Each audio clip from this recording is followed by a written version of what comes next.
अभी देखो आ रही है, अभी देखो, अब बताना जरा, अब आ रही हुई ना? हाँ ठीक है। तो अब ध्यान से सुनो, अभी तक हम लोगों ने 18 लेक्चर पढ़ लिए हैं, ठीक है, इसमें बायो इनऑर्गेनिक में। तो मैं आप सभी से बोलूंगा कि आप शुरुआत से लेक्चर देखिए, जिससे आपको बाकी चीजें जो हम लोग पढ़ चुके हैं वो आपको समझ में आ जाए ठीक से।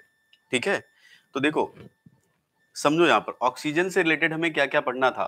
देखो इधर O2 जो है कन्वर्ट होता है O2 माइनस में, फिर ये कन्वर्ट होता है किसमें, H2O2 में, फिर ये कन्वर्ट होता है किसमें, H2O प्लस OH में, फिर ये फाइनली रिड्यूस हो जाता है किसमें, वाटर में। लिखना मत, ध्यान से समझो। पहले सबसे पहले हमें ये, इसके लिए हमारे पास बॉडी में देखो, इसकी हमें जरूरत है।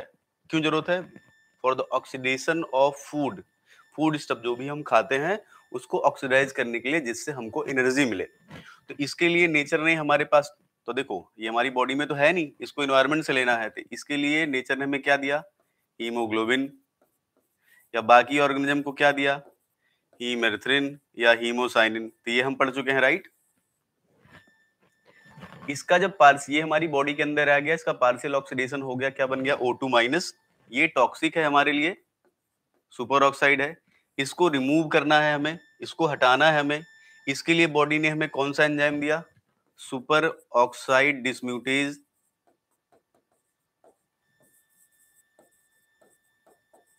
ये हम लोग पढ़ चुके हैं। ये थोड़ा सा इसमें भी कन्वर्ट हो जाता है, इसको भी हमें हटाना होता है। इसको हटाने के लिए, इसको रिमूव करने के लिए कौन सा एंजाइम दिया हमें, कैटलेज एंड पेरोक्सिडेज। अब देखो ये O2 डायरेक्टली जो है ना वाटर में भी कन्वर्ट हो जाता है, और हमारे लिए इनमें से इंपॉर्टेंट प्रोसेस कौन सी है, ये वाली है, O2 का O2 का वाटर में कन्वर्जन। क्योंकि आप पढ़ते होगे कि जब ग्लूकोज की रिएक्शन जो है वाटर से होती है तो कार्बन डाइऑक्साइड बनता है और वाटर बनता है ना। जब ग्लूकोज की रिएक्शन डाई ऑक्सीजन से होती है तो कार्बन डाइऑक्साइड बनता है और वाटर बनता है। तो ये रिएक्शन हमारे लिए इंपॉर्टेंट है। तो इस रिएक्शन के लिए भी एक एंजाइम है, हम उसको पढ़ेंगे साइटोक्रोम सी ऑक्सीडेज, राइट। देखो हमने क्या क्या पढ़ लिया है, हमने ये पढ़ लिया है, हमने ये पढ़ लिया है, हमने ये पढ़ लिया है। अभी इसके लिए थोड़ा सा वेट करते हैं हम। इससे पहले आज हम लोग पढ़ेंगे ऑक्सीजनेज एंजाइम क्या होते हैं, राइट। तो अभी ऑक्सीजनेज जब खत्म हो जाएगा तो हम लोग उसके बाद इसके बारे में पढ़ेंगे, ठीक है ना। देखो आपको इससे पता चलना चाहिए कि क्यों हमारी बॉडी में सुपर ऑक्साइड डिस्म्यूटेज है, क्यों कैटलेज पेरोक्सिडेज है। क्योंकि हम जो है जिस एनवायरनमेंट में हम लोग रह रहे हैं वो ऑक्सीजन का एनवायरनमेंट है, और ऑक्सीजन के पार्शियल रिडक्शन से ये सब चीजें बनती हैं जो हमारी बॉडी के लिए टॉक्सिक है। उनको रिमूव करने के लिए हम ये पढ़ते हैं, ये पढ़ते हैं। और इसको बॉडी में लाना है हमें, क्यों लाना है, क्योंकि फूड स्टफ का ऑक्सीडेशन कराना है। उसके लिए हमारे पास क्या है, हीमोग्लोबिन है। बाकी जो लोअर ऑर्गेनिज्म है उनके पास क्या है, हीमेरिथ्रिन या हीमोसाइनिन है, ठीक है।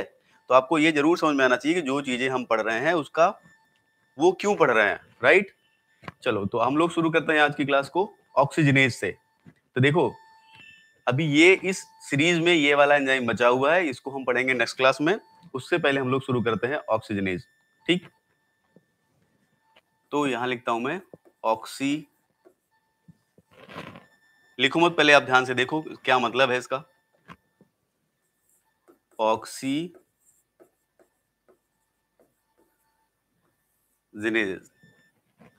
देखो ऐसे एंजाइम जो सबस्ट्रेट में ऑक्सीजन इंसर्ट कर दें उनको क्या बोलते हैं हम, ऑक्सीजनेज। ऐसे एंजाइम जो सबस्ट्रेट में ऑक्सीजन को इंसर्ट कर दें, या ऐसे एंजाइम जो ऐसी रिएक्शन को कैटलाइज करते हो जिसमें सबस्ट्रेट का, जिसमें ऑक्सीजन का सबस्ट्रेट में क्या हो रहा हो, इंसर्शन। यहाँ सिंपल हम क्या लिख सकते हैं, ऑक्सीजनेज का मतलब होता है ये लोग क्या करते हैं, these enzymes, these enzymes catalyzes the insertion of oxygen from dioxygen to organic substrate मतलब ऐसी कोई भी रिएक्शन जहां पर ऐसा एंजाइम हो जो कि सबस्ट्रेट में ऑक्सीजन के इंसर्शन को कैटलाइज करे, उसको क्या बोलते हैं हम लोग? ऑक्सीजनेज। ऑर्गेनिक सबस्ट्रेट, मतलब ये लोग क्या करते हैं? ये लोग देखो क्या होना चाहिए, सबस्ट्रेट होना चाहिए, ऑक्सीजन होना चाहिए, एंजाइम होना चाहिए। ये लोग क्या करेंगे? उस सबस्ट्रेट में क्या डाल देंगे? ऑक्सीजन दे देंगे। कल हमने जो पढ़ा था उनमें से किसी में ऑक्सीजन नहीं जा रहा था। ठीक है, ध्यान सुनो। ऑक्सीजनेज एंजाइम क्या करता है? सबस्ट्रेट में ऑक्सीजन को इंसर्ट करता है। अब वो सबस्ट्रेट में एक ऑक्सीजन इंसर्ट कर सकता है या फिर दोनों के दोनों ऑक्सीजन इंसर्ट कर सकता है। तो कितनी नंबर ऑफ ऑक्सीजन वो सबस्ट्रेट में देगा, उसके बिहाफ पे ऑक्सीजनेज को दो कैटेगरी में डिवाइड किया गया है। जब एक ऑक्सीजन इंसर्ट करेगा तो क्या बोलेंगे? Mono oxygenase. जब दोनों ऑक्सीजन इंसर्ट कर देगा तो क्या बोलेंगे हम? Die oxygenase. तो राइट, हम लिख सकते हैं डिपेंडिंग अपॉन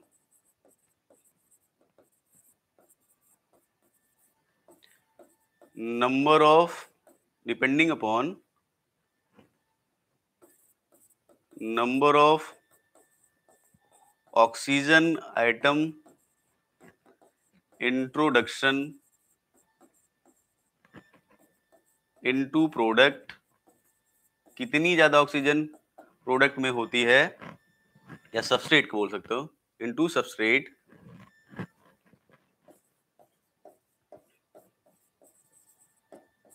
एंजाइम्स, या ऐसे लिख सकते हैं ऑक्सीजनेजेस are divided into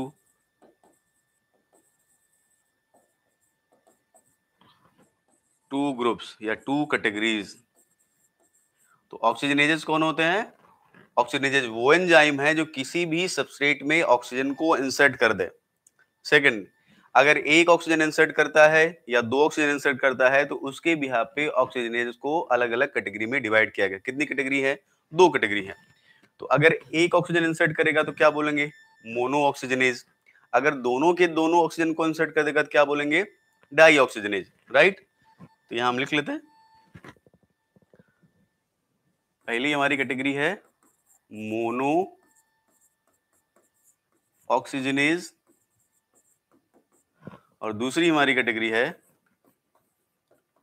die oxygenase. देखो आपको मैं ये सब इसलिए बता रहा हूं क्योंकि कभी कभी ऐसा होता है कि आपसे एंजाइम का नाम ना पूछ के इनडायरेक्टली क्वेश्चन पूछ सकता है वो। तो आपको ये पता होना चाहिए कि इसके अंडर में कौन कौन से एंजाइम आते हैं। तो देखो मोनो ऑक्सीजनेज में देखो क्या होता है, these enzymes directs one oxygen to substrate, one oxygen to substrate.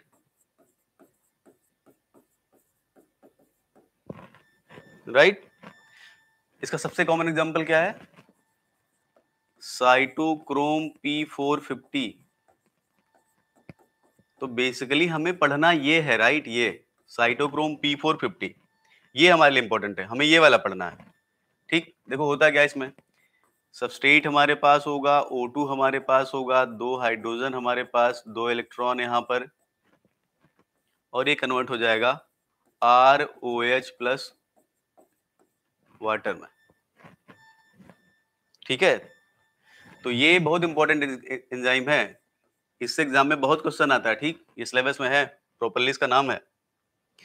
तो ये साइटोक्रोम P450 एक तरह से क्या है, ये मोनो ऑक्सीजनेज है। जो देखो ये हमारे पास सबस्ट्रेट है, इसमें कितनी ऑक्सीजन इंसर्ट किया? 1। और जो सेकंड वाली ऑक्सीजन थी वो किसमें कन्वर्ट हो गई? वाटर में। मतलब एक ऑक्सीजन तो आपकी प्रोडक्ट में गई, जो दूसरी ऑक्सीजन है वो आपकी कहाँ चली गई? वो वाटर में कन्वर्ट हो गई। तो इसका मतलब मोनो ऑक्सीजनेज में क्या होता है, आप ले लो यहाँ पर, देखो सिंपल मैं समझाता हूँ। सबस्ट्रेट आपके पास होगा, आपके पास डाई ऑक्सीजन होगा, राइट, एक ऑक्सीजन आपके पास सबस्ट्रेट में जुड़ेगी, ऐसे लिख सकते हैं हम, और आपका एक ऑक्सीजन किसमें कन्वर्ट हो जाएगा? वाटर में। तो मोनो ऑक्सीजनेज एंजाइम वो होते हैं जो एक ऑक्सीजन को इंसर्ट करें। और साइटोक्रोम P450 किसका एग्जांपल है? ऑक्सीजनेज का। ऑक्सीजनेज में भी किसका एग्जांपल है? मोनो ऑक्सीजनेज का। ठीक है ना, इतनी बात समझ में आ रही है? डाइऑक्सीजनेज में क्या होता है, ये लोग 2 ऑक्सीजन इंसर्ट करते हैं, these enzymes direct both oxygen atom या 2 ऑक्सीजन एटम बोल सकते हो आप, right, 2 oxygen atoms to substrate, जब दोनों के दोनों लग जाएं तो उसको क्या बोलते हैं, ऐसे एंजाइम को बोलते हैं डाइऑक्सीजनेज। यहां लिख सकता हूं मैं सबस्ट्रेट प्लस O2, सबस्ट्रेट के साथ दोनों लग जाएगा, तो इसमें आपको ऐसे, यहां पे क्या होगा, डाई ऑक्सीजनेज। ठीक है, तो समझ में आया ऑक्सीजनेज क्या होता है और मोनो ऑक्सीजनेज डाइऑक्सीजनेज क्या होता है, जिनमें हमें मेनली क्या पढ़ना है, मोनो ऑक्सीजनेज पढ़ना है। ठीक है, एक बार लिख लो आराम से, फिर मुझे बताओ कि समझ में आ रहा है मैं क्या पढ़ाना चाह रहा हूँ। एक्चुअली मुझे आपको पढ़ाना है साइटोक्रोम P450, मुझे आपको बताना है टाइरोसिनेज के बारे में, मुझे आपको बताना है मीथेन मोनोऑक्सीजनेज के बारे में, मेनली हमें पढ़ना है ये, क्योंकि ये सबसे ज्यादा एग्जाम में ये पूछा जाता है, राइट। और ये क्या है, किसका एग्जाम्पल है, मोनोऑक्सीजनेज का। डाइऑक्सीजनेज का हमें उतना इंपॉर्टेंट नहीं पढ़ना, लेकिन आपको ये पता होना चाहिए कि ऑक्सीजनेज कौन से एंजाइम होते हैं जो किसी भी सबस्ट्रेट में या मेनली ऑर्गेनिक सबस्ट्रेट में ऑर्गेनिक को इंसर्ट कर दे, उसको क्या बोलते हैं, ऑक्सीजनेज। ऑक्सीजन सबस्ट्रेट में इंसर्ट करने वाले एंजाइम को क्या बोलते हैं, ऑक्सीजनेज। अब वो अगर एक ऑक्सीजन इंसर्ट करता है तो मोनोऑक्सीजनेज हो गया, अगर दोनों ऑक्सीजन इंसर्ट कर देता है तो डाइऑक्सीजनेज हो गया। मोनोऑक्सीजनेज का मैंने आपको एक एग्जांपल बताया, अभी मैं एक दो एग्जांपल इसके और बताऊंगा। ठीक है, एक बार मुझे बता दो आप, इतनी बात आपको समझ में आ रही है कि ऑक्सीजनेज क्या है, मोनोऑक्सीजनेज क्या है, डाइऑक्सीजनेज क्या है। फिर मैं आपको बताऊंगा कि साइटोक्रोम P450 हम क्यों पढ़ रहे हैं, क्या जरूरत है इसकी, हमारी बॉडी में ये क्यों है, अगर नहीं होता तो क्या होता। एक बार बताओ आप लोग, ये बात समझ में आ रही है।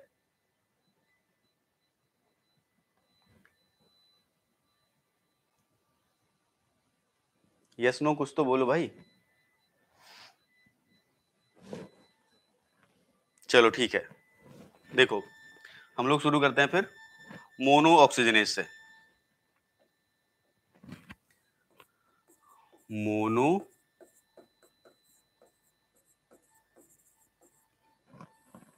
ऑक्सीजनेज से, ठीक, ठीक है, ठीक है, देखो मोनो ऑक्सीजनेज से शुरू करते हैं, देखो इसमें ध्यान से, जो मोनो ऑक्सीजनेज है ना,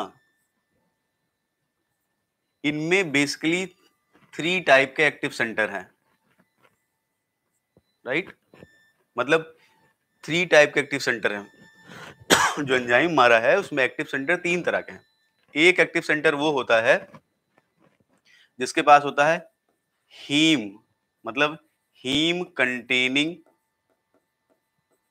active center, heme containing active center मतलब ऐसा एंजाइम जिसके पास क्या हो, पोरफायरिन भी हो। हीम का मतलब क्या होता है, पोरफायरिन प्लस आयरन। तो मोनोऑक्सीजनेज एंजाइम में एक कैटेगरी ऐसी होती है जिसमें हीम जो एक्टिव सेंटर है वहां पे क्या होता है, हीम होता है। हीम का मतलब पोरफायरिन प्लस आयरन। इसका एग्जांपल क्या है, इसका एग्जांपल है साइटोक्रोम P4 P450, राइट। और ये हीम कंटेनिंग सेंटर आपको कहां देखने को मिलता है, और बता सकते हो कोई एग्जांपल, हीम कंटेनिंग सेंटर आपने कहां पढ़ा है। हीम कंटेनिंग सेंटर हमने कल की क्लास में पढ़ा था कैटलेज में। हीम कंटेनिंग सेंटर कहाँ होता है, पेरोक्सिडेज में। हीम कंटेनिंग सेंटर कहाँ होता है, हीमोग्लोबिन में। हीम कंटेनिंग सेंटर कहाँ होता है, मायोग्लोबिन में, राइट। तो यहाँ भी हीम कंटेनिंग सेंटर है। दूसरा, दूसरी कैटेगरी का मोनोऑक्सीजनेज ऐसा होता है जहां पर एक्टिव साइट पे क्या होता है, ये ऐसे लिख सकता हूं मैं, नॉन हीम, ध्यान से देखो, non heme iron containing active center. दूसरी कैटेगरी ऐसी है जहां पर आयरन तो है लेकिन हीम नहीं है, राइट। ऐसे भी ऑक्सीडेज एंजाइम होते हैं, कौन से वाले, मोनो ऑक्सीडेज वाले। इसका एग्जांपल कौन है, इसका एग्जांपल है मीथेन मोनो ऑक्सीजनेज, जो मीथेन मोनो ऑक्सीजनेज एंजाइम होता है उसमें एक्टिव सेंटर पे क्या होता है, आयरन तो होता है लेकिन पोरफायरिन नहीं होती है। अभी मैं थोड़ा और इसके बारे में आपको बताऊंगा, ठीक है।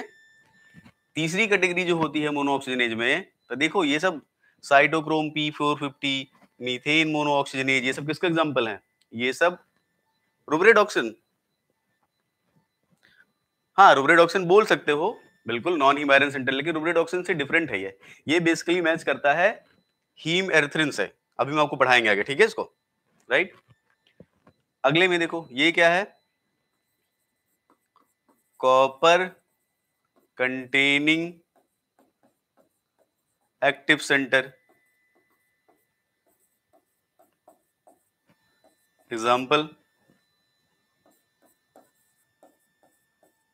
Tyrosinase, right.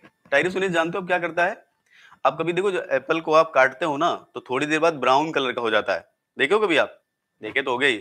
अगर आप सेब को काट के ऐसे छोड़ दो, मैं सेब का एग्जांपल ले रहा हूँ, काट के अगर छोड़ दो ऐसे तो आप देखो थोड़ी देर बाद ब्राउन कलर का हो जाता है, हल्का सा। वो इस वजह से होता है, इसी टायरोसिनेज की वजह से। इसमें क्या होता है, कॉपर कंटेनिंग एक्टिव सेंटर। तो जो मोनो ऑक्सीजनेज है उसमें कई सारी कैटेगरीज हैं, जिसमें इंपॉर्टेंट कैटेगरीज कौन सी हैं, पहली कैटेगरी है जिसमें जो एक्टिव सेंटर होता है वहां पर हीम होता है। दूसरी कैटेगरी ऐसी है एंजाइम की मोनो ऑक्सीजनेज जो एक्टिव सेंटर होता है वो non heme iron containing active center होता है। तीसरी कैटेगरी ऐसी है जहां पर एक्टिव सेंटर पे क्या होता है, कॉपर होता है। तो पहले का एग्जांपल क्या है, साइटोक्रोम P450, अगले का एग्जांपल क्या है, मीथेन मोनोऑक्सीजनेज, अगले का एग्जांपल क्या है, टायरोसिनेज। मैं थोड़ा थोड़ा आपको बताता हूँ एक के बारे में, उसके बाद इसके बारे में हम डिटेल में पढ़ेंगे आज, ठीक है। जल्दी से लिख लो।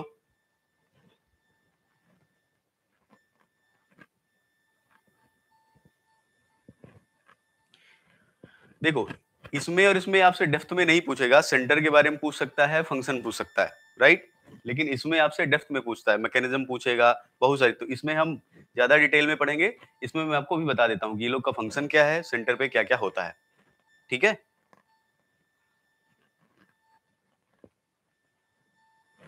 चलो फिर शुरू करते हैं अब। लिखते हैं सबसे पहले हम लोग साइटोक्रोम P450 के बारे में। बस थोड़ा सा फंक्शन मैं आपको बता रहा हूँ बस, ठीक है। साइटोक्रोम, देखो जितनी बार आप लिखोगे ना उतना आपको याद रहेगा ना, एग्जाम में सब भूल जाता है ये। Cytochrome P450,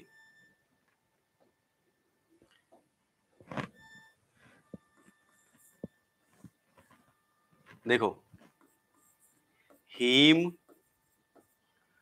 containing active site, heme containing active sites, मतलब यह है कि एक्टिव साइट पे क्या है, आयरन प्लस पोरफायरिन, हीम इसी को बोलते हैं, ठीक है। और अच्छी बात देखो इसका जो, ध्यान सुनो मेरी बात, इसका जो एक्टिव सेंटर होता है ना वो मायोग्लोबिन और हीमोग्लोबिन से मैच करता है, एग्जैक्टली आइडेंटिकल नहीं है। ध्यान सुनो मेरी बात, इसका जो एक्टिव सेंटर होता है वो मायोग्लोबिन और हीमोग्लोबिन से मैच करता है, ठीक है ना। यहां लिख सकते हैं रिजेंबल्स विद, आइडेंटिकल नहीं है क्योंकि अगर आइडेंटिकल होता तो ये भी ऑक्सीजन ट्रांसपोर्ट का काम करता है ना। अगर ये आइडेंटिकल होता तो जैसे हीमोग्लोबिन ऑक्सीजन का ट्रांसपोर्ट कर रही है, मायोग्लोबिन स्टोरेज का काम कर रही है, तो ये भी स्टोर कर लेता ऑक्सीजन को, लेकिन ये स्टोर थोड़ी कर रहा है, ये तो पहले ऑक्सीजन को जोड़ता है उसके बाद सबस्ट्रेट को दे देता है। तो ये रिजेंबल्स है, आइडेंटिकल नहीं। अगर आइडेंटिकल होता तो फंक्शन सेम हो जाता, फंक्शन सेम नहीं है। वो ऑक्सीजन को पकड़ के एक जगह पे छोड़ देता है हीमोग्लोबिन, ये क्या कर रहा है, ऑक्सीजन को पकड़ के एक जगह जोड़ देता है, सबस्ट्रेट में जोड़ता है। वो क्या करता था, ऑक्सीजन को कैरी करता था, फिर किसको देता था, मायोग्लोबिन को। जब जरूरत होती थी तो ऑक्सीजन यूज किया जाता था। ये क्या कर रहा है, ऑक्सीजन को ले रहा है और एक सबस्ट्रेट आएगा उसको ऑक्सीजन को दे देगा, तो फंक्शन डिफरेंट है। तो ये रिजेंबल्स का मतलब है कि प्रॉपर्टीज सिमिलर है, आइडेंटिकल नहीं है। आइडेंटिकल होती तो फिर फंक्शन भी आइडेंटिकल होता, ठीक है। मैं आपको बताऊंगा क्या डिफरेंट है। Resembles with haemoglobin and myoglobin, ठीक है। फंक्शन फिर से एक बार लिख लो, बहुत इंपॉर्टेंट है ये। आपके पास एक ऑर्गेनिक सबस्ट्रेट होगा, डाइऑक्सीजन यहाँ पे आएगा, 2 H प्लस आएंगे आपके पास, 2 इलेक्ट्रॉन, ये कन्वर्ट हो जाएगा ROH प्लस H2O में, राइट। तो ये काम किसका है? ये काम है साइटोक्रोम P450 का, ठीक। हीम कंटेनिंग सेंटर है, मैचिंग किससे है? हीमोग्लोबिन मायोग्लोबिन की तरह आइडेंटिकल नहीं है। मैं बार बार बोल रहा हूं, आइडेंटिकल होता तो फंक्शन भी आइडेंटिकल होता, फंक्शन तो आइडेंटिकल है नहीं, ठीक है। अब दूसरे वाले पे चलते हैं, ठीक है। यहां पे आते हैं, मीथेन मोनो ऑक्सीजनेज।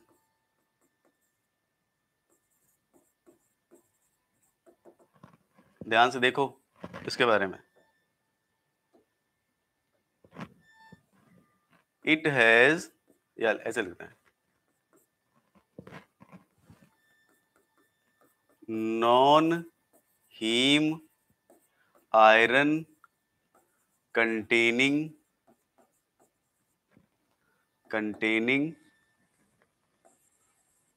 यहां पर हीम नहीं है, non heme iron containing active site. फिर आपके दिमाग में आ सकता है कि ये active site non heme iron में तो आयरन सल्फर प्रोटीन भी आती है। हाँ, कौन? साइटोक्रोम P450 प्लांट में भी होता है, एनिमल में भी होता है, बैक्टीरिया में भी होता है, ठीक है, राइट। देखो, जो भी सिस्टम ऑक्सीजन के संपर्क में है ना, वहां पर ज्यादातर जो भी सिस्टम ऑक्सीजन के संपर्क में, जो एरोबिक सिस्टम है, एरोबिक मतलब जो ऑक्सीजन लेके अपनी जीवनचर्या चला रहे हैं, हम लोग हैं, बहुत सारे प्लांट हैं, बहुत सारे बैक्टीरिया, उनमें सब में होता है, ठीक है। इसमें देखो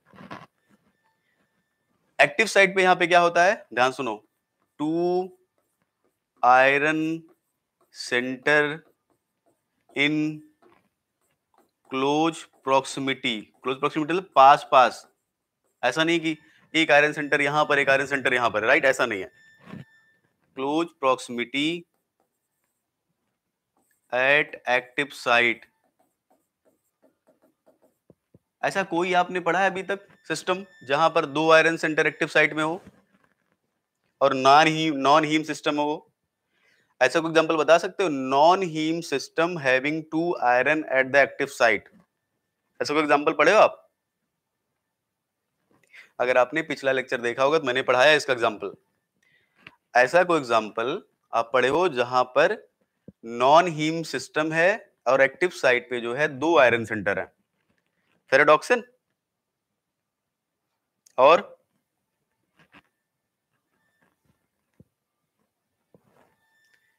ठीक है, फेराडॉक्सिन गुड। और फेराडॉक्सिन के अलावा एक बहुत कॉमन एग्जांपल है,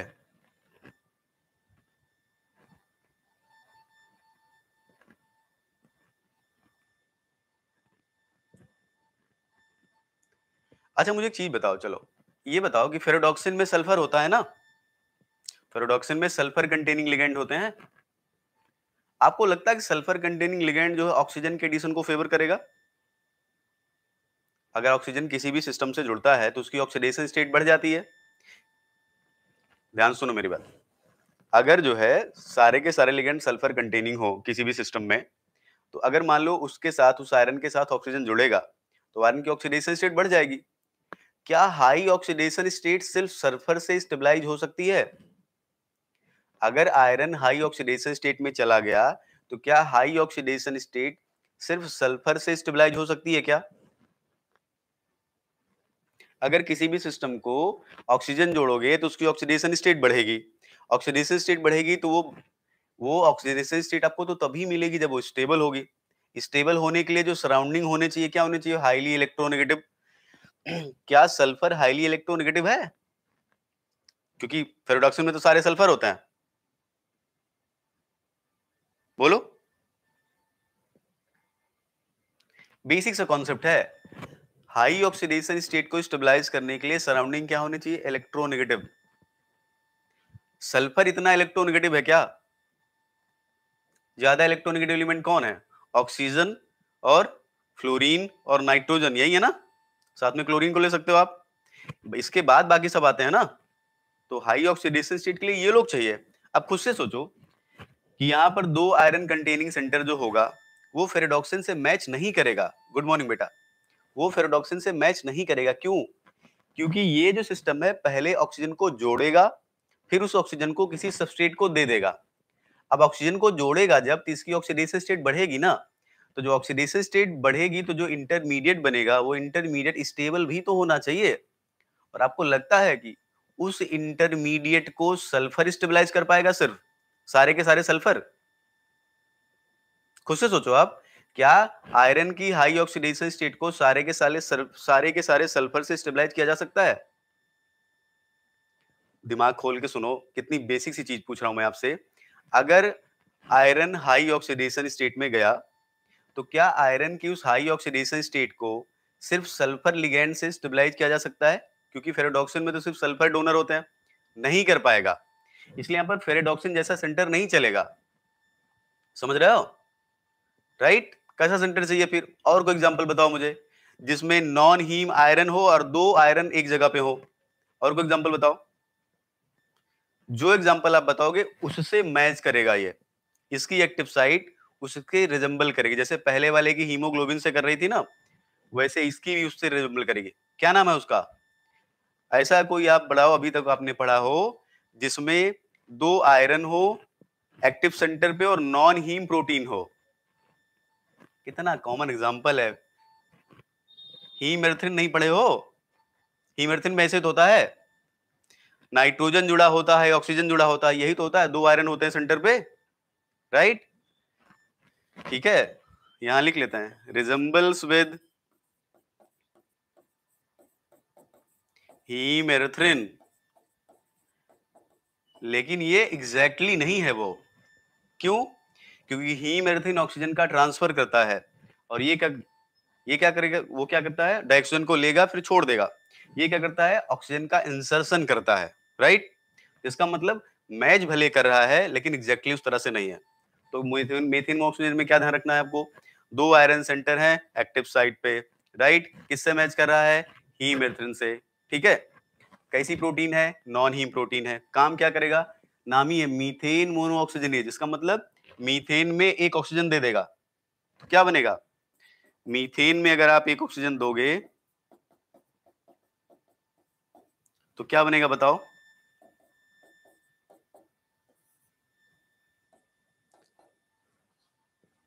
CH3OH मेथनॉल बन जाएगा ना। देखो, तो जब ऐसे ही पूछ ले कि मीथेन का कन्वर्जन मेथनॉल में होता है तो उसको कैटलाइज करने के लिए कौन सा एंजाइम है? तो कौन सा एंजाइम है? मीथेन मोनोऑक्सीजनेज। राइट? यहां पर फिर लिख दो NAD plus plus water. Right? तो आपसे पूछा जा सकता है कि ऐसा एंजाइम बताओ जो मीथेन को मेथनॉल में कन्वर्ट कर दे। फिर उसके एक्टिव सेंटर के बारे में पूछ सकता है आपसे। राइट? अगर हमारे पास टाइम बचेगा तो मैं थोड़ा सा इसकी डिटेल में भी आपको पढ़ा दूंगा, लेकिन अभी हमारा जो मेन पर्पज है डिटेल में पढ़ाना वो है सिर्फ साइटोक्रोम P450। ठीक है, चलो आगे चलते हैं। हम तीसरा देख लेते हैं जल्दी से, उसका काम क्या है। ठीक है, टायरोसिनेज। ये बहुत इंपॉर्टेंट एंजाइम है। ठीक है, अभी मैंने बताया जो एप्पल को आप ब्रेक कर काटते हो तो ब्राउन कलर का हो जाता है। ब्राउन कलर का होना जरूरी है क्योंकि वो उसको बैक्टीरिया या बाकी चीजों से प्रोटेक्ट करता है।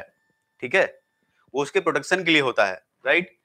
ये क्या है? देखो टायरोसिनेज, देखो इधर,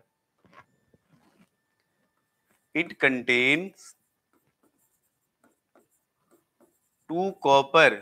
अब अपने दिमाग में एग्जांपल ध्यान रखना, ऐसा कोई एग्जांपल बताना मुझे जहां पर 2 कॉपर क्लोज प्रॉक्सिमिटी में हो एक्टिव सेंटर पे।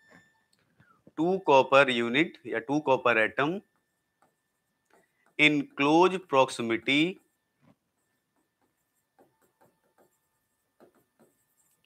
Eight the active centre.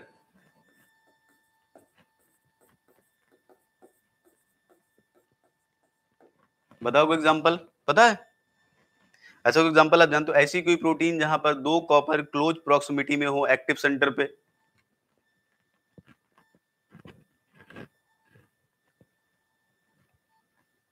बताओ ऐसा कोई एग्जांपल जहां पर 2 कॉपर हो क्लोज प्रॉक्सिमिटी में eight the active centre. Haemocyanin. Please आप पिछले लेक्चर देख लो सब आप। ठीक है, तो सिंपल क्या लिख सकते हैं? इट रिजेंबल्स, मैं आपको आगे डिटेल में पढ़ाऊंगा इसके बारे में, मैं थोड़ा सा आपको आइडिया दे रहा हूँ, और इसको आप 2-3 बार पढ़ोगे तो आपको फंक्शन याद हो जाएगा, एक्टिव सेंटर पे कौन लोग हैं ये याद हो जाएगा, एटलीस्ट इतना तो पता चल जाएगा ना आपको, कि ऐसा नहीं है कि एग्जाम में अगर ब्लैंक हो, आपको कुछ पता ही नहीं है। एटलीस्ट अगर कुछ ना कुछ आएगा तो कुछ ना कुछ तो कर लोगे। नहीं तो कभी कभी तो ऐसा होता है कि आप ऑप्शन से एलिमिनेट कर सकते हो, अगर आपको 3 पॉइंट पता है, चौथा नहीं पता, तब भी एलिमिनेट कर सकते हो आप। ठीक है, ऐसे एग्जाम में ऑप्शन आता है। It resembles with haemocyanin. ठीक है, हीमोसाइनिन में भी होता है ना 2 copper eight the active centre. तो हमने 3 तरह के मोनो ऑक्सीजनेज पढ़े। पहला वाला साइटोक्रोम P450 जो कि हीमोग्लोबिन मायोग्लोबिन से रिजेंबल करता है। दूसरा मीथेन मोनो ऑक्सीजनेज जो हीमेरथिन से रिजेंबल करता है, जिसकी एक्टिव साइट। तीसरा हमने पढ़ा टाइरोसिनेज जो क्या करता है, जो रिजेंबल करता है हीमोसाइनिन से। काम क्या है देखो इसका, ये डाई हाइड्रोक्सी ऑर्गेनिक सब्सटेंस को ऑक्सीडाइज कर देता है। किसमें? कीटोन में। देखो ये प्लस यहां पे क्या बनेगा, H2O, राइट। तो जब एप्पल को आप ब्रेक करते हो ना, तो उसमें जो प्रेजेंट होता है ये कन्वर्ट हो जाता है इसमें, राइट। ब्राउन कलर इसी वजह से आता है वो, ठीक। और टाइरोसिनेज में कौन होता है, कॉपर। हम इसके बारे में पढ़ेंगे जरूर, लेकिन पहले हमारा फोकस है साइटोक्रोम P450 पे, वो हमारे लिए इंपॉर्टेंट है। ठीक है, तो आप जल्दी से इसे कर लो, मैं पानी पी लेता हूँ।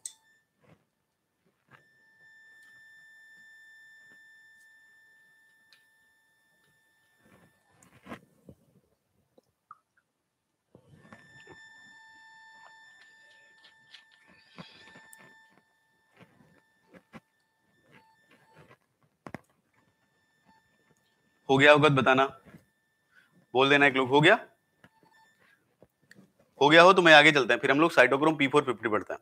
और बहुत ध्यान से पढ़ना, उसके बारे में बहुत क्वेश्चन आता है एग्जाम में, मैकेनिज्म से रिलेटेड, ऑक्सीडेशन स्टेट से रिलेटेड, राइट।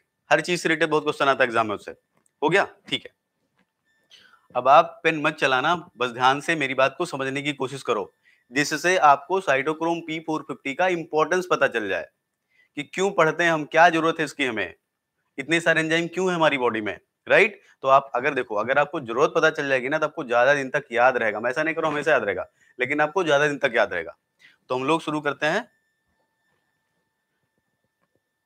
साइटोक्रोम P450 से, ठीक है। Cytochrome P450।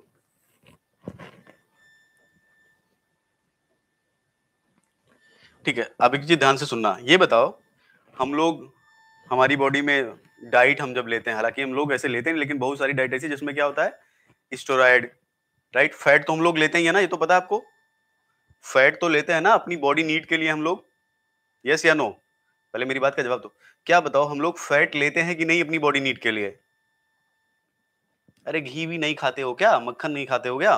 खाते हैं ना, राइट। तो मेनली क्या है, वो हाइड्रोकार्बन है ना, हाइड्रोकार्बन है ना वो। स्टेरॉइड में भी आपको मेनली क्या दिखेगा, हाइड्रोकार्बन दिखेगा। ऐसे बहुत सारी चीजें हैं जो मेनली क्या होती हैं, हाइड्रोकार्बन होती हैं। तो अभी बात बताओ, मान लो हमारे पास ये हाइड्रोकार्बन है, ध्यान से सुनो इसको। हाइड्रोकार्बन वाटर सॉल्युबल होता है कि इनसॉल्युबल? वाटर सॉल्युबल है क्या? नहीं। क्या होता है ये, वाटर इनसॉल्युबल, ठीक है ना। और इसमें से बहुत सारे ऐसे होते हैं हाइड्रोकार्बन जो कार्सिनोजेनिक होते हैं, मतलब कैंसर क्रिएट कर देते हैं वो। बहुत सारे हाइड्रोकार्बन, खासकर जो पॉली एरोमेटिक हाइड्रोकार्बन होते हैं, वो कार्सिनोजेनन होते हैं। मतलब वो उनके वो खुद या तो उनका कोई डेरिवेटिव वो क्या करता है, कैंसर क्रिएट कर सकता है। तो अब बताओ, अगर ऐसे हाइड्रोकार्बन को बॉडी से नहीं निकाला गया, तो इनकी कंसंट्रेशन बॉडी में बढ़ जाएगी कि नहीं? अच्छा, इन देखो, निकलेगा क्यों नहीं? क्योंकि वाटर सॉल्युबल तो है नहीं है। तो क्या यूरिन के साथ ये बाहर निकल पाएगा क्या? नहीं, क्योंकि यूरिन के साथ तो वही बाहर निकलता है ना जो वाटर में सॉल्युबल होता है। तो यूरिन के साथ ये बाहर निकलेगा क्या? नहीं निकलेगा ना, क्योंकि ये वाटर सॉल्युबल नहीं है।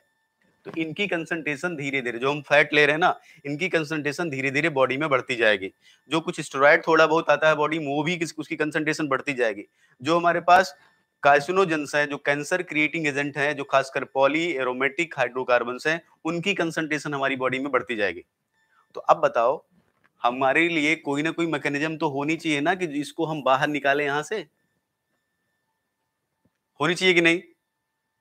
अगर ऐसा नहीं कर पाए तो इसका मतलब सिंपल है, हमारी बॉडी के अंदर ऐसे सब्सटेंस ज्यादा एक्यूमुलेट हो जाएंगे और फाइनली एक दिन क्या हो जाएगा, राम नाम सत्य।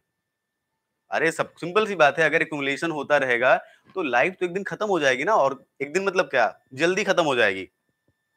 यस या नो?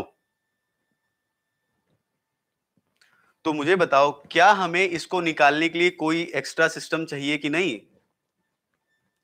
चाहिए हमें ना।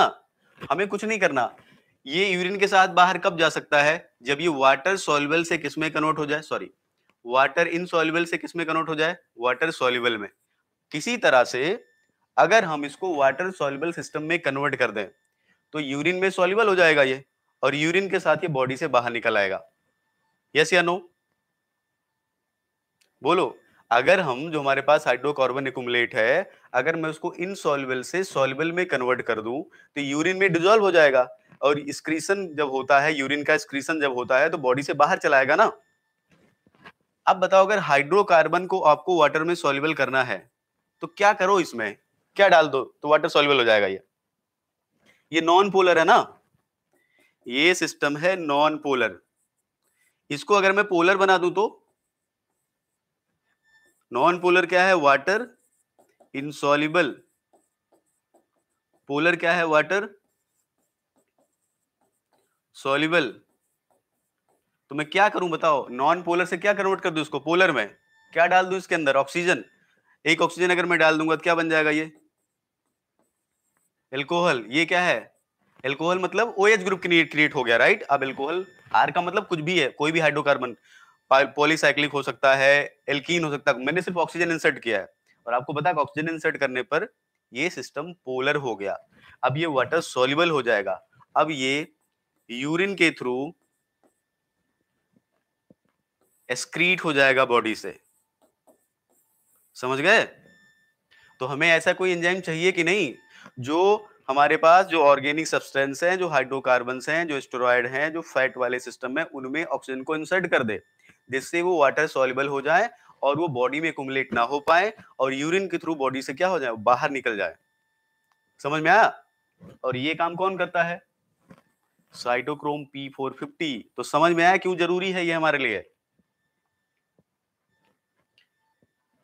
तो साइटोक्रोम P450 क्यों जरूरी है, इसीलिए जरूरी है कि अगर ये नहीं हुआ तो ये लोग इकट्ठा हो जाएंगे बॉडी में हमारी। अगर इकट्ठा हो गए, इसका मतलब सिंपल है, हमें कई सारी डिजीज हो सकती हैं, कई सारी एबनॉर्मलिटीज हो सकती हैं, राइट। अब सब लोग बताओ मुझे, आपको समझ में आया कि साइटोक्रोम P450 क्यों जरूरी है, क्यों हम पढ़ रहे हैं इसको, क्यों गॉड ने हमें ऐसा एंजाइम दिया।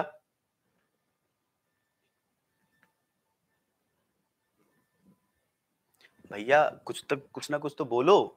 जब तक आपको ये नहीं पता चलेगा इसको पढ़ क्यों रहे हो, तब तक आपको याद नहीं रहेगा ज्यादा दिन तक ये।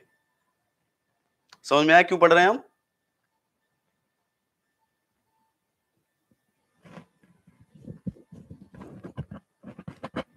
चलो आगे चलते हैं। समझ गए? इसका मतलब सिंपल क्या है, देखो ध्यान सुनो, इसका मतलब मैं एक लाइन लिख सकता हूं, अगर ये यहां से नहीं हटा तो बॉडी में, हाँ बिल्कुल, P450 कन्वर्ट करता है इनसॉल्युबल हाइड्रोकार्बन्स को सॉल्युबल हाइड्रोकार्बन में। एक सबसे कॉमन इसका वो है, वर्क है, ये सबसे कॉमन वर्क है ये, राइट। तो हम लिख सकता हूं ना कि ये बॉडी से क्या कर रहा है, जो टॉक्सिक केमिकल्स हमारे पास हैं उनको क्या कर रहा है, रिमूव कर रहा है ये, राइट। हाँ, ताकि यूरिन में डिजोल्व हो जाए और बाहर निकल जाए वो, नहीं तो बॉडी में कुमुलेट हो जाएगा। अब यहाँ से देखो, हम एक चीज लिख सकते हैं ना कि ये क्या कर रहा है, जो हमारे पास टॉक्सिक केमिकल्स बॉडी में है उनको एक्सक्रीट कर रहा है। इसका मतलब बॉडी को क्या कर रहा है, डिटॉक्सिफाई, टॉक्सिक को हटा रहा है ना, तो टॉक्सिक को हटाने का मतलब क्या करता है, डिटॉक्सिफिकेशन। तो हम क्या लिख सकते हैं यहाँ पे, पहला पॉइंट इसके बारे में, it is a detoxifying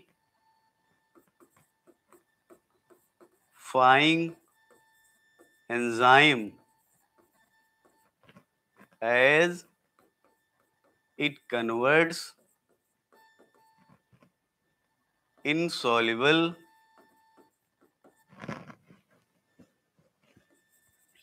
hydrocarbons to soluble hydrocarbon which are excreted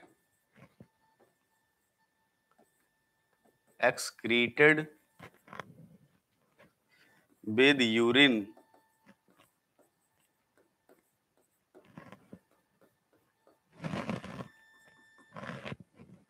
समझ में आया?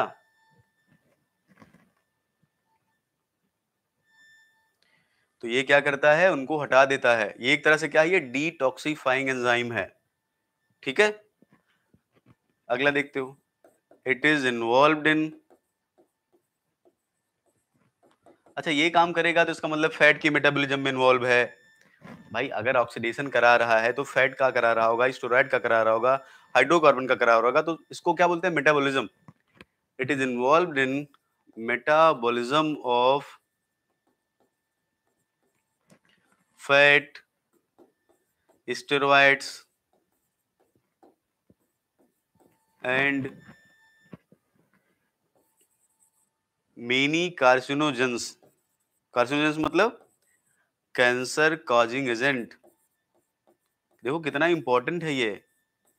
ठीक है, इन लोग को भी हटा रहा है कि अगर ये नहीं होता तो शायद ये लोग बॉडी में एक्युमुलेट रहते, right.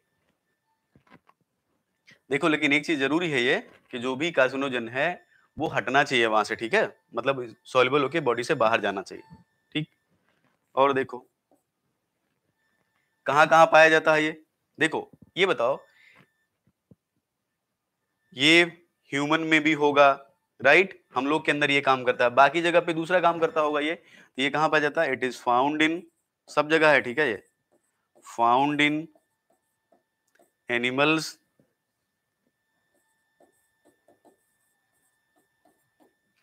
Plants and in some bacteria. अब हमारी बॉडी में ये काम कर रहा है, बाकी और जगह कोई इनसॉल्युबल दूसरा सिस्टम बनाता होगा जो बाहर निकलता होगा।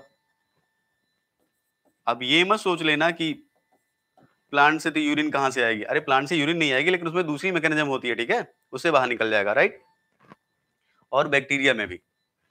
ठीक है, तो इनमें सब में मिलता है ये। आगे देखते हैं। देखो अब सुनो इसके बारे में ध्यान से, मुझे एक चीज समझाना। देखो इधर इधर ध्यान सुनो, समझने की कोशिश करो। ये बताओ कि ये हमारी जो है सेल मेम्ब्रेन है। ठीक है, ध्यान से देखो, ये सेल मेम्ब्रेन है और यहां पर कोई सिस्टम बाइंड हुआ है। ठीक है, अब थोड़ा सा बेसिक ज्ञान आप बताओ, मुझे लगता है 10th में पढ़े होगे आप। ये बताओ कि अगर कोई भी सिस्टम मेम्ब्रेन से जुड़ा है तो इसका नेचर क्या होगा, इसका नेचर, ये हाइड्रोफोबिक होगा या हाइड्रोफिलिक होगा।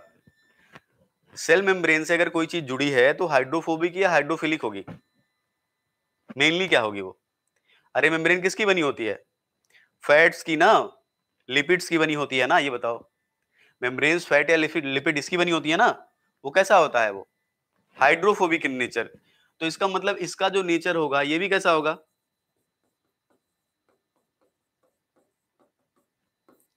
हाइड्रोफोबिक ही होगा ना।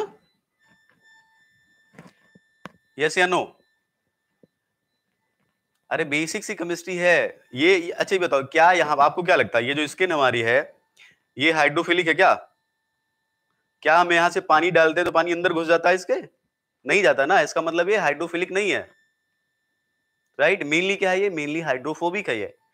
तो देखो ये जो एंजाइम है ना साइटोक्रोम P450, ये मेम्ब्रेन से जुड़ा होता है। तो ये क्या है, मेम्ब्रेन बाउंड एंजाइम। अब ध्यान से मेरी बात सुनो, ये मेम्ब्रेन बाउंड एंजाइम है। अगर मेम्ब्रेन बाउंड एंजाइम होगा तो बेसिकली नेचर क्या होगा इसका, हाइड्रोफोबिक। तो क्या ये वाटर में इजीली सॉल्युबल होगा, नहीं सॉल्युबल होगा, राइट। अगर नहीं सॉल्युबल है तो वाटर हमारा कॉमन सॉल्वेंट होता है, तो क्या इसका करेक्टराइजेशन इजी है। अगर वो मीडियम में डिजोल्व ही नहीं हो रहा है तो क्या उसको हम प्रॉपर तरीके से करेक्टराइज कर सकते हैं, प्रॉपर तरीके से उसके बारे में जान सकते हैं, यस या नो। जो मीडियम हमारे पास नॉर्मल है वो मीडियम में ये जो है वो डिसॉल्व नहीं हो रहा है। तो क्या इसका प्रॉपर कैरेक्टराइजेशन होगा? ऐसा नहीं कि इसके बारे में कुछ नहीं पता, लेकिन इसके बारे में कुछ चीजें भी नहीं भी पता है। प्रॉपर कैरेक्टराइजेशन नहीं होगा क्योंकि डिसॉल्व नहीं हो रहा है। आप कभी भी जब किसी भी चीज को कैरेक्टराइज करते हो तो जनरली आप वो सॉल्वेंट लेते हो जिसमें वो डिसॉल्व हो जाए। कॉमनली यही करते हैं ना, सॉल्युबल हो जाएगा, मिक्स हो जाएगा प्रॉपर। नहीं तो हो सकता है एक जगह इकट्ठा हो जाए और जहां पे आप स्टडी करना चाहते हो वहां तक आपकी चीजें ही ना पहुंच रही हो। तो यहाँ फिर से लिखता हूँ, देखो एग्जाम में क्वेश्चन पूछा जाता है इस तरह से, ठीक है। It is membrane bound enzyme, membrane bound enzyme, hence it is less characterized। समझ गए? मेम्ब्रेन बाउंड है इसलिए लेस कैरेक्टराइज्ड है। अब ये काम क्या करता है, फंक्शन देखते हैं इसका। फंक्शन ऑफ साइटोक्रोम P450 क्या करता है ये?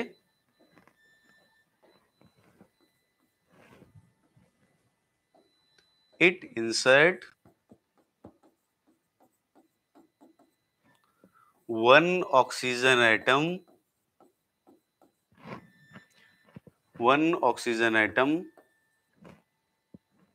in many substrate या different kind of substrate लिख सकते हैं हम in different kind of substrate। क्या करता है? सिंपल ऑक्सीजन एटम को इंसर्ट करता है। अब एग्जांपल देखो, ये सारे जितने भी मैं एग्जांपल लिख रहा हूं आपको सब याद होना चाहिए। एग्जांपल में नाम से पूछता है एग्जाम में, इसलिए जितने भी एग्जांपल में लिख रहा हूं सबस्ट्रेट वाले की किसमें क्या ऐड करता है वो आपको सब याद होना चाहिए। यहां पहला ऑक्सीडेशन ऑफ हाइड्रोकार्बन, ये क्या करता है? या बोल सकते हो आप मोनो ऑक्सीजनेशन ऑफ हाइड्रोकार्बन। ये हाइड्रोकार्बन में सिंगल ऑक्सीजन को इंट्रोड्यूस करता है। ऑक्सीजनेशन ऑफ हाइड्रोकार्बन मतलब अगर इसके पास हाइड्रोकार्बन में लिख देता हूं इधर एलिफेटिक, राइट, एलिफेटिक। तो RH अगर है तो अगर यहां पर साइटोक्रोम P450 हुआ और ऑक्सीजन तो क्या कन्वर्ट हो जाएगा ये ROH। फंक्शन ध्यान रखना, किसमें कन्वर्ट किया? RH को ROH में।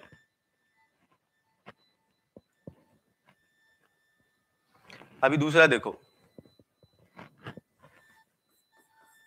ऑक्सीडेशन ऑफ एरोमेटिक सबस्ट्रेट या aromatic hydrocarbon, aromatic hydrocarbon, right. देखो अगर बेंजीन हम लेते हैं, यहां पर ध्यान से देखो इधर, और यहां पर O2 है, यहां पर साइटोक्रोम P450 है, तो बेंजीन को कन्वर्ट कर देता है किसमें? फिनॉल में, ठीक है, राइट। और देखो ऑक्सीडेशन ऑफ ओलेफिन्स, अगर या बोल सकते हो यहां पर इसको इपॉक्सीडेशन ऑफ एल्कीन्स, एक ही बात है। अगर आप इसकी रिएक्शन एल्कीन से कराते हो तो उसका इपॉक्सीडेशन कर देगा। क्यों? क्योंकि सिंगल ऑक्सीजन ऐड करता है ये। तो अगर हमारे पास ये एल्कीन है ऐसे, प्लस यहाँ पर O2 है, यहाँ पर साइटोक्रोम P450 है, तो ये कन्वर्ट हो जाएगा इपॉक्साइड में। तो ऐसे नाम लिख के आता है ये, इपॉक्सीडेशन ऑफ एल्कीन को कैटालाइज करता है, राइट। आपको बताएगा एरोमेटिक हाइड्रोकार्बन को फिनॉल में कन्वर्ट कर देता है, ठीक है। यहाँ चाहो तो आप एग्जाम्पल और लिख सकते हो, चलो मैं भी लिख दूंगा, ठीक है। और देखो अगर हमारे पास एमीन हो जाए, एमीन, एमीन जानते हो ना, अगर एमीन हो जाए ना तो उसको एमीन ऑक्साइड में कन्वर्ट कर देगा, उसका भी ऑक्सीडेशन करता है। Conversion of amine to amine oxide. हर जगह कुछ नहीं कर रहा, सिंपल एक ऑक्सीजन को इंट्रोड्यूस कर रहा है। देखो जैसे हमारे पास R3N है, हमारे पास O2 है, और एंजाइम क्या होना चाहिए, साइटोक्रोम P450, तो इसको कन्वर्ट कर देगा, एक ऑक्सीजन ऐड करना बस, एमीन ऑक्साइड। तो हाइड्रोकार्बन को OH में, एरोमेटिक हाइड्रोकार्बन को फिनोलिक सिस्टम में, एल्कीन को इपॉक्साइड में, राइट। सिंगल ऑक्सीजन ऐड करना, देखो यहां भी सिंगल ऑक्सीजन ऐड हुई है, यहां भी सिंगल ऑक्सीजन ऐड हुई है, यहां भी सिंगल ऑक्सीजन ऐड हुई है, ठीक है। और अगर सल्फाइड हो तो क्या करेगा, उसको भी देख लेते हैं। अगर मान लो हमारे पास सल्फाइड हो, सल्फाइड टू सल्फॉक्साइड, जैसे हमारे पास अगर ये ग्रुप है, ध्यान से देखो इधर ये, और यहाँ O2 है, यहाँ है साइटोक्रोम P450, तो इसको इसमें कन्वर्ट कर देगा सल्फॉक्साइड में, ऐसे। इसमें भी कितना ऑक्सीजन इंट्रोड्यूस किया, 1, राइट। और देखो कुछ और देख लेता हूं, जैसे RCHO है, ठीक है, ध्यान देखो, अगर इसमें O2 और साइटोक्रोम P450 हुआ, तो एक ऑक्सीजन ऐड कर दो, क्या बन जाएगा, एसिड।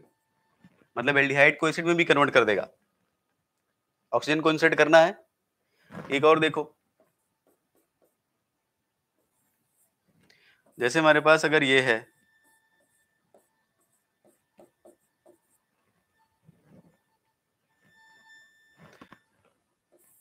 इसको क्या करता है, ये यहाँ क्लीवेज कर देता है, ये ऐसे, ये OH हो गया, ये CH3OH हो गया, ऐसे।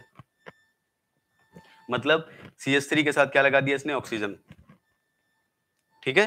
तो ये सारे फंक्शन ध्यान रखना कि ये epoxidation of alkene, oxidation of hydrocarbon, oxidation of aromatic system, right, ठीक है। अगर मैं आपसे बोलूं कि कोई ऐसा सिस्टम है जहां पर एल्कीन है तो क्या बन जाएगा, इपॉक्साइड बन जाएगा, ठीक है।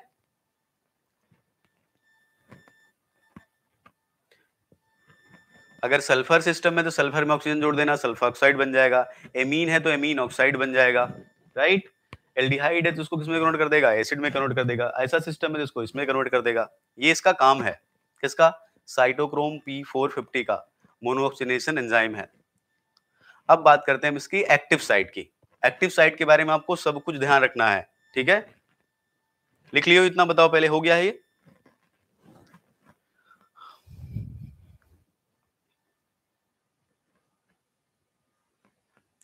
हो गया इतना, जल्दी से लिख लो फंक्शन।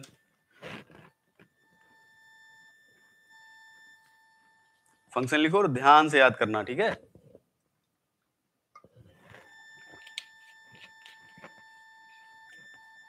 अभी तुमने शुरू किया है, ठीक है। साइटोक्रोम P450 के बारे में बहुत कुछ सीखना है हमें। और देखो कितना सीखना है ये आप पे डिपेंड करेगा कि आप कितना पढ़ना चाहते हो।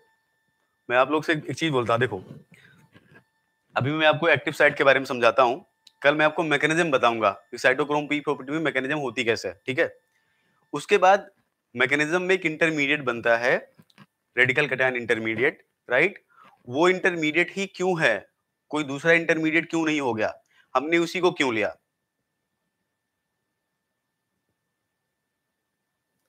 किडनी में तो अल्कोहल डैमेज नहीं करता बॉडी को, अरे वो एक्सेस लेते हो भैया तब होता है वो, ठीक है। एक्सेस अल्कोहल, ये जो ड्रिंक करते हैं ना, वो बहुत ज्यादा, इतनी थोड़ी बॉडी में अल्कोहल जनरेट कर देगा ये, राइट। एक्सेस पे, अरे बॉडी को हर चीज की जरूरत होती है, एक्सेस में प्रॉब्लम क्रिएट करता है वो। ऐसा नहीं कि बिल्कुल टॉलरेट नहीं कर सकता, ऐसा थोड़ी कि किडनी बिल्कुल टॉलरेट नहीं कर सकती है। और उतना किडनी पे असर क्यों करेगा, वाटर सॉल्युबल है तो बाहर निकल जाएगा ना वो, राइट। अरे सिंपल सी बात है, वो एक तरह से पोर्स होते हैं उसमें, जो वाटर सॉल्युबल होगा वो क्या होगा, वाटर के साथ बाहर निकल जाएगा। एक बात मेरी ध्यान से सुनो, आपको क्या लगता है कि एक आप कंसंट्रेटेड अल्कोहल ले लो और एक डाइल्यूटेड ले लो, क्या दोनों सेम काम करेंगे? क्वांटिटी बहुत कम होती है उसकी, ठीक है, राइट? और वैसे भी अल्कोहल का मेनली कहाँ असर होता है? लीवर पे, किडनी पे थोड़ी असर होता है। होता है किडनी पे भी, लेकिन वो तब होता है जब आप एक्सेस लेते हो, एक्सेस अल्कोहल। ये एक्सेस थोड़ी कर रहा है, ये जो कुछ भी लोग थोड़ा बहुत एक्युमुलेट होते हैं उनको निकाल रहा है बस बॉडी से, ठीक है, राइट? अब एक चीज मेरी बात ध्यान से सुनो, और आप मुझे, मैं उम्मीद करता हूं कि जितने लोग आप अभी लाइव हो आप कमेंट में मुझे बताओगे। देखो, अभी मैं आपको एक्टिव साइट के बारे में पढ़ाता हूँ। एक्टिव साइट में मैं आपको बता दूंगा क्या क्या इंपॉर्टेंट है। उसके बाद कल की क्लास हम लोग पढ़ेंगे इसकी मैकेनिज्म, जो इंपॉर्टेंट है, एग्जाम में आने लगा क्वेश्चन वहां से। मैं आपको 2020 का क्वेश्चन कराऊंगा, एग्जाम में वहां से आया है, ठीक।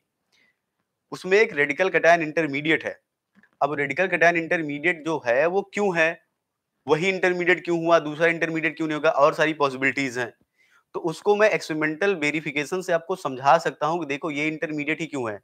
कई सारे रिजल्ट्स मेरे पास है। अब ये आप पे डिपेंड करता है कि आप उसको समझना चाहते हो या सिर्फ मैं कैटालिटिक साइकिल पढ़ा के छोड़ दूं। मतलब आप क्या टॉपिक की एक्चुअल डेप्थ में जाना चाहते हो, कि आप नहीं, हमें ये भी पता होना चाहिए कि यही वाला क्यों बना, क्या क्या रीजन है इसका, ये क्यों नहीं हो गया, ये क्यों नहीं हो गया। अगर आप वो समझना चाहते हो तो मैं वहां तक पढ़ाऊंगा। अगर आपको लगता है कि नहीं ठीक है, इससे इससे ज्यादा डेप्थ में मुझे नहीं जाना है, तो मैं आपको सिंपल वहीं पे छोड़ दूंगा कैटालिटिक साइकिल के बाद कि ये इंटरमीडिएट बन गया, ये इसकी प्रॉपर्टीज है, राइट?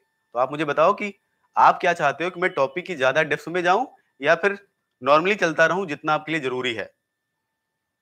एक बार कमेंट करके अगर बताओ तो मैं आगे पढ़ाता हूं आपको। ठीक है, मैं आगे पढ़ाता हूं, आप कमेंट में लिख देना, ठीक है। हम आते हैं अब एक्टिव साइट के बारे में, ठीक है। Active site of cytochrome P450 या सिंपल स्ट्रक्चर ऑफ साइटोक्रोम। देखो, एक्टिव साइट और स्ट्रक्चर दोनों डिफरेंट होता है, ध्यान रखना ये, लेकिन कॉमनली दोनों को सेम बोल, मतलब कॉमनली हम दोनों को यूज कर लेते हैं, ठीक है।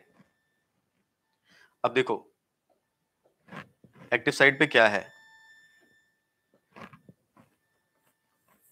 मैंने अभी थोड़ी देर पहले आपको बोला था कि ये हीम कंटेनिंग सेंटर है। तो बताओ सेंटर पे कौन सा मेटल होगा। मैंने आपसे बोला था ना कि जो साइटोक्रोम P450 है, ये हीम कंटेनिंग सेंटर है। तो बताओ मेटल क्या होगा इसमें, साइटोक्रोम P450 में कौन सा मेटल होगा? सोडियम होगा, पोटेशियम होगा, आयरन होगा, कॉपर होगा, कौन सा मेटल होगा? Iron, right? तो it contain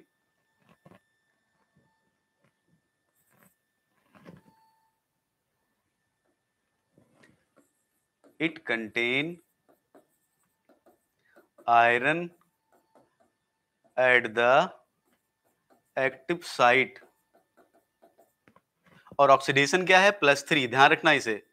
oxidation state of iron is +3, right? आगे देखो,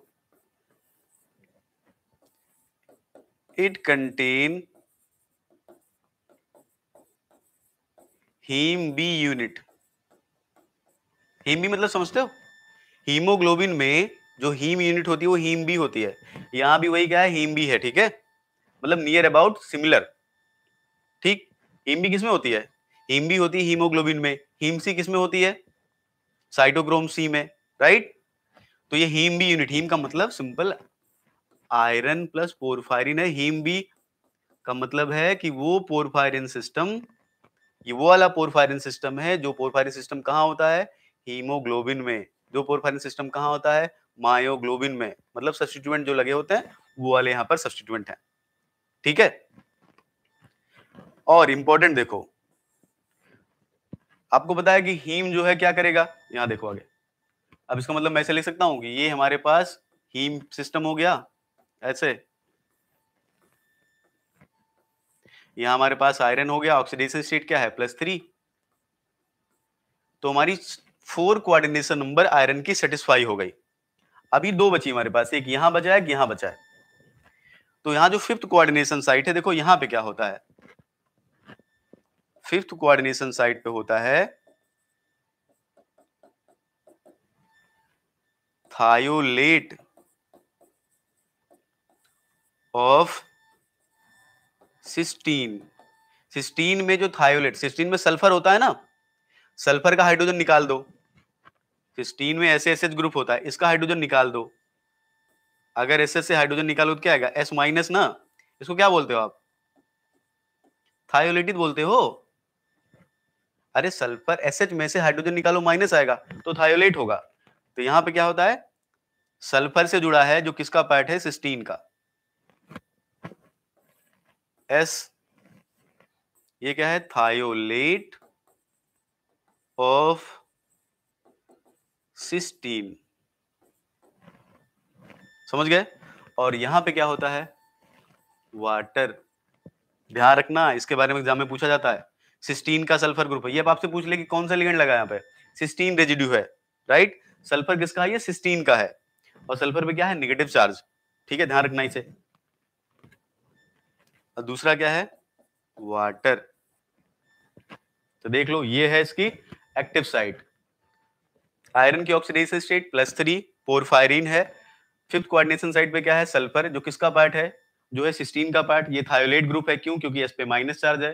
सिक्स कोऑर्डिनेशन साइट पे क्या है? वाटर। अब यहाँ इंपॉर्टेंट चीज क्या है? आयरन की ऑक्सीडेशन स्टेट +3 है ना, बस ध्यान रखना ये आयरन +3 लो स्पिन में है, ना कि हाई स्पिन में। तो अगर मैं इसको ऑक्टाहेड्रली लिखूं मैं, तो ये D5 लो स्पिन होगा ना, D5 लो स्पिन ऐसे। तो अगर मैं S की वैल्यू लिखूं तो कितना हो जाएगा? 1/2। स्पिन क्वांटम नंबर कितनी हो गई? 1/2। अब एक अनपेड इलेक्ट्रॉन तो है ना इसके पास, तो क्या होगा? ये पैरामैग्नेटिक। जिसके पास अनपेड इलेक्ट्रॉन होता है वो क्या होता है? ESR एक्टिव या इनएक्टिव? आपको स्पेक्ट्रो पता होनी चाहिए, ठीक है। वो ध्यान, नेट वाले सारे बच्चे सुन लो। जैम में तो भले आपसे नॉर्मली पूछ ले ये सब चीजें, बट नेट के बच्चों के लिए मैं बताता हूँ। आप एक चीज ध्यान रखो, वो आपसे स्पेक्ट्रो जरूर इंक्लूड करेगा। वो आपसे जानना चाहता है अच्छा आपको पता है कि अनपेड इलेक्ट्रॉन क्या? तो अनपेड इलेक्ट्रॉन ना पूछ के आपसे ESR पूछ सकता है कि ESR एक्टिव है कि इनएक्टिव है, राइट। तो क्या होगा? ये ESR एक्टिव है, ठीक है। अगर आपसे मैग्नेटिक ससेप्टिबिलिटी टेम्परेचर के बीच का ग्राफ पूछे तो क्या लिखोगे आप? कल मैंने बताया था, पैरामेट्रिक है ना ये। इसके लिए आपसे मैग्नेटिक ससेप्टिबिलिटी और टेम्परेचर के लिए ग्राफ अगर पूछे तो ऐसे कुछ आएगा कि नहीं? अरे पैरामेट्रिक सब्सटेंस का ऐसे ग्राफ आता है। थोड़ा सा कोऑर्डिनेशन केमिस्ट्री में देख लो आप, ठीक है। तो क्वेश्चन क्या क्या पूछ सकता है? लो स्पिन, हाई स्पिन आयरन की ऑक्सीडेशन स्टेट, सेंटर पे कौन है, हीम यूनिट है कि नहीं, ये बताओ, एस की वैल्यू कितनी है, पैरामेट्रिक है, ESR एक्टिव है, और ग्राफ दे सकता है आपको। इतने सारे क्वेश्चन पूछ सकता है सिर्फ एक्टिव साइड से,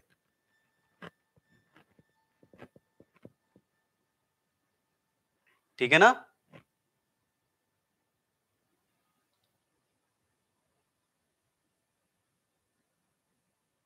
good morning Sachin, good morning. समझ रहे हो इतनी बात? तो इतनी चीजें तो मैंने आपको क्या पढ़ाया? ऑक्सीजनेज क्या होता है, फिर मोनो ऑक्सीजनेज, डाइऑक्सीजनेज क्या होता है। ऑक्सीजनेज में हमने तीन, फिर से बताओ, तीनों के बारे में जरूर ध्यान रखना आप। Cytochrome P450, methane mono oxygenase, tyrosinase. Function ध्यान रखना, एक्टिव साइट ध्यान रखना। साइटोक्रोम P450 के बारे में हमने आपको फंक्शन बताया, इसका क्या है इंपॉर्टेंस, सबसे ज्यादा यही है। फंक्शन क्या है? एक्टिव साइट पे आयरन क्या है, कैसी स्पिन स्टेट है, ये सारी प्रॉपर्टीज, राइट। पोरफायरिन है, ये हीम बी वाला पोर्शन है पूरा, ठीक है। और अगर आपसे कोई पूछे कि बताइए सिस्टम का अगर कलर आएगा क्यों आएगा, अगर आपसे कोई पूछे ये इस स्टेट में जो उसका कलर होगा क्यों होगा वो, तो ध्यान रखना, ऐसा कोई भी सिस्टम जिसके पास पोरफायरिन है उसका कलर आता है किस वजह से? Mainly due to